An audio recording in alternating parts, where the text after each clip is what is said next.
So Malaysia wants to be an innovation-led economy, but according to the latest findings of the Academy of Science Malaysia, we only invest about 1% of GDP in research and development. That's compared to 3% in advanced countries. Now, earlier today, we spoke to the Academy's president, Ahmad Tajuddin Ali, who also serves as the chairman of the UEM Group, for more.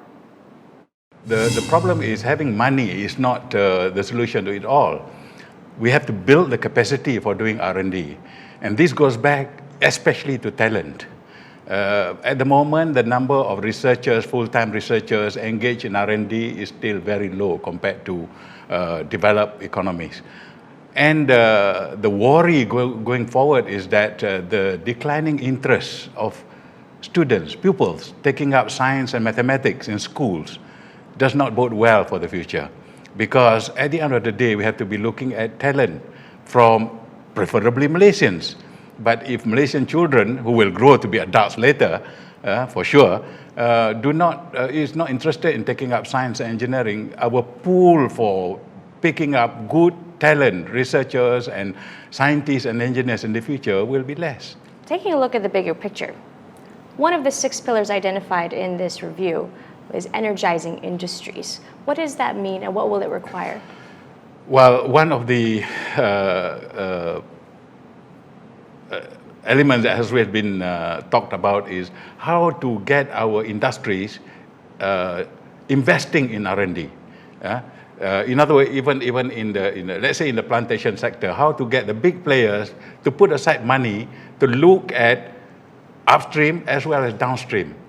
But if I look at the upstream, even the improvement of yield and how to make the palm oil more disease resistant, more adaptable to the changes in the weather condition that is through all these climatic changes and so on, we need new variety, new clones that will be productive, higher yielding, more weather resistance and so on.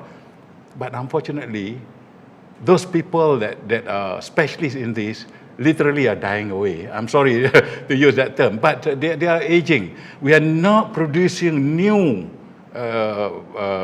crop of the specialists in agriculture in this country. At this point, it's probably a good time to bring up an example of late. Felda Global Ventures looking to tie up with US-based companies to enter the biodegradable plastics scene by converting biomass into a different product altogether. So is that the kind of innovation that we need? That's the kind of thing, and it doesn't stop there. And it doesn't stop there with one company. Everybody, to me, should be engaged, allocating resource for research and development. But Felda Global Ventures had to go outside of the country for now. The world is a source, but the world is a market too. So it is about collaborating, and if you don't have the capacity here, there's nothing wrong using the money that is available even to buy this, but to be engaged in front-end R&D. So that's in the agriculture side. What other industries do you think could have potential? All of them. In the manufacturing sector, it's about new products, improving the quality and the productivity and the efficiency of production of the products they are producing today. It is about competing in the marketplace.